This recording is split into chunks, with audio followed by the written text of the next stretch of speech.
A lot of people ask me why are so many unaccompanied children crossing the Mediterranean Sea. And of course I cannot speak on behalf of all of them, but what many of them have told me is that they just have to flee what they describe as hell in Libya. My name is Julie and I work as Humanitarian Affairs Officer on board Geo Barents, the search and rescue vessel of MSF in the central Mediterranean. Every time I arrive on deck, my first thought when I see those hundreds of people just being there is how glad I am that they are alive.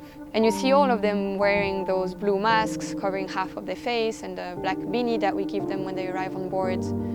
And suddenly your eyes cross those of another person and you realize this is actually a child.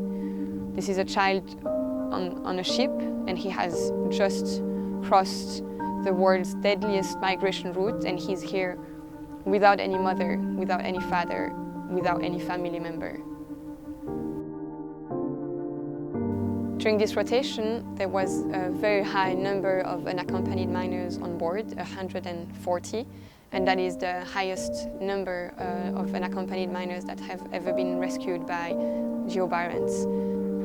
Unaccompanied minors are living and trying to cross the central Mediterranean for many different reasons. I heard many telling me that they're trying to escape from forced enrollment in the army. Some are fleeing from conflict and war. But what definitely all of them have in common is that whatever the reason why they left, they all go through Libya, where they face abuse, extortion, sexual and physical violence. And when we know how extreme it is for adults to try the sea crossing, we cannot imagine how difficult it must be for a child. The younger children, they're on another deck with some of the women as well, and they're just running around, playing, drawing, basically being children.